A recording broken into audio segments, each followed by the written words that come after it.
How and why should you or me live below our means? Living below your means requires spending less than you earn. It just means that the amount of money coming in is more than the amount of money going out. Summarizing, you need to live in a tent in a forest and go dumpster diving. No, I'm just kidding. You just need to make sure that the amount of money going out is lower than the amount of money coming in. Before going further, always consult your financial advisor or do your own research, and don't rely on a random guy on YouTube when making major changes to your financial life. Random guy on YouTube.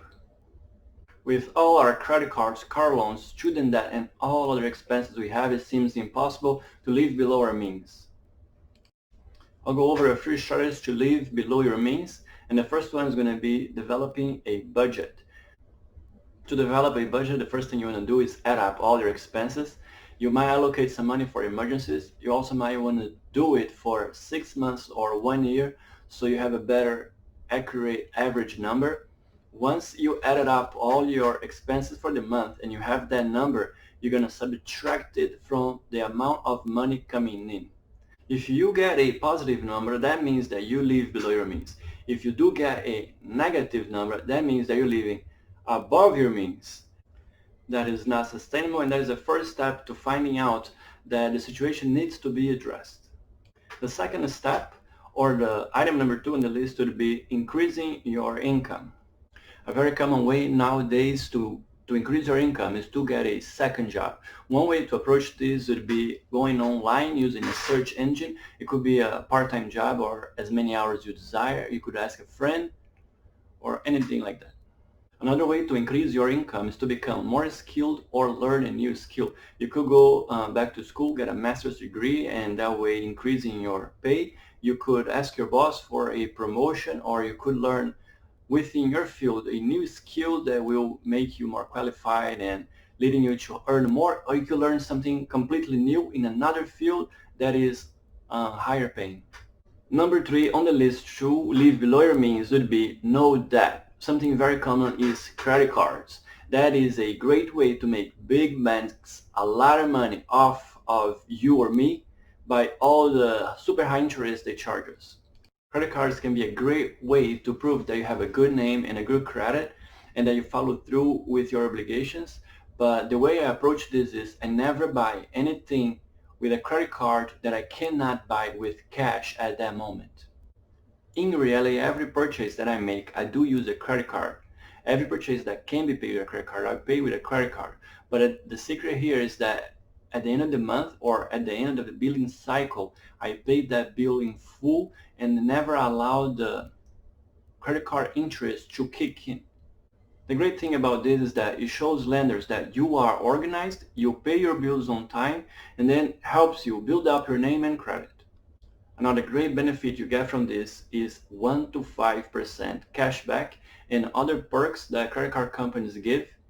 The only reason that credit card companies can offer such perks and the cashback is because most people do not use the credit card in a way that benefit them, but use in a way that benefit the big bank.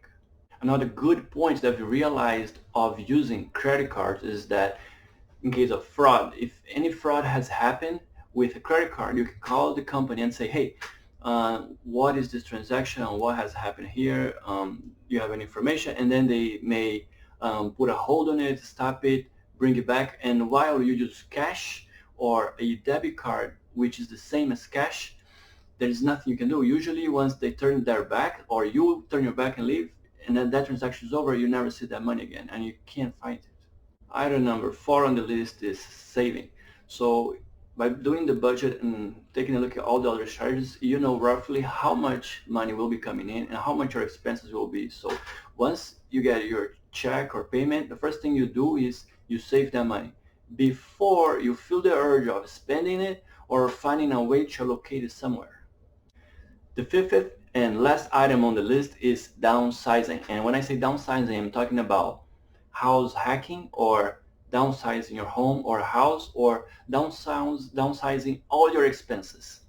Housing for most of us is our biggest expense, and that can easily be where most of our money is allocated. A great way to approach this is with house hacking, which basically means that you will be living for free or paying a minimal amount. The definition of house hacking is to buy a multi-family house, rent one unit, live in the other unit, and by that way you become a landlord and have your tenants pay all your mortgage or most of your mortgage. Acquiring a multi-family house may require a lot of money up front, but there are other ways around it. Depending where you live, you can rent a room on your apartment or house. Another way could be to come together with 2 or 3 people or friends and rent an apartment together, and then you share a kitchen, or you could also have a roommate. Some of these suggestions may come with some loss of privacy, but depending who you are and if you don't want to be alone or don't like to be alone, you might even prefer it that way. The last thing I'll mention on this would be just splitting your housing costs with your spouse, something that is more common nowadays than ever. If all your money or most of your money get allocated to your house, the other way would be to downsize your home.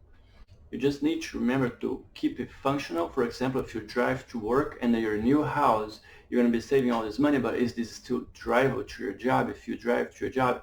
But in another way to look at it, you could also get a location even closer to your job. So now you're downsizing and your drive to work is even smaller.